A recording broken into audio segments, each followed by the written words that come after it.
Odi mke wangu. Ha. Hebu ngoja niwapige picha niweke ushahidi. Ila hawa wake zetu hawa mtihani sana.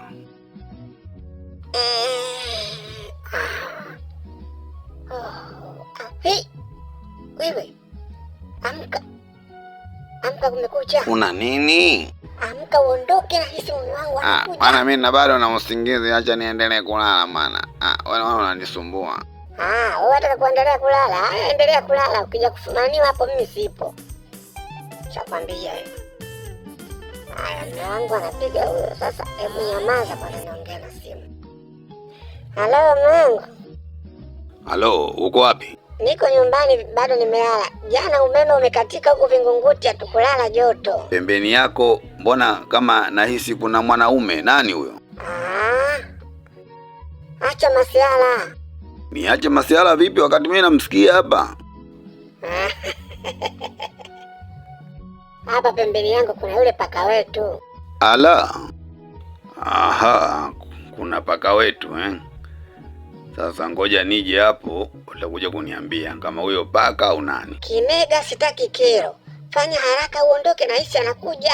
Twende nikakufungulie mlango, ukimbie mpaka miguu iguse kisoboni. Subiri nichukue chaja yangu basi. Chaja ya nini bana, ondoka huko. Unahisi pressure sasa.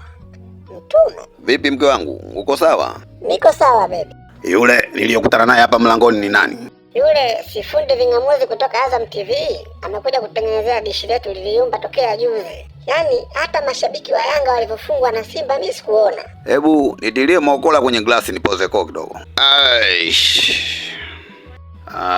Asante sana mke wangu.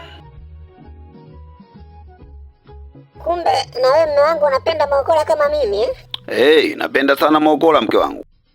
Mimi mwenyewe napenda sana mokola tamu. Yaani hapa nimekunywa mokola, nimesahau kama nimekufumania.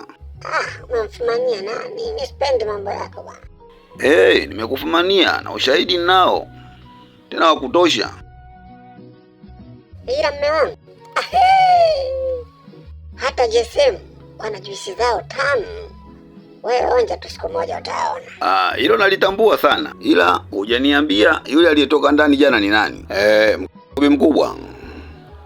Nimemfumania hapa mke wangu bi mdogo. Sasa naomba ushauri kwako, nifanyeje? Sasa kama umemfumania, tumwache. Kama umemfumania wa kazi gani tena wewe? Haya, sawa, nimekuelewa. Umesikia mke wangu bi mkubwa anavyosema. Kwa hiyo wewe chukua kilicho chako, tunenda. Sasa mbona kosa dogo hilo? Si unisamehe tu. Lakini kama umeamua niondoke, basi ngoja nikabebe kilicho changu tu niondoke.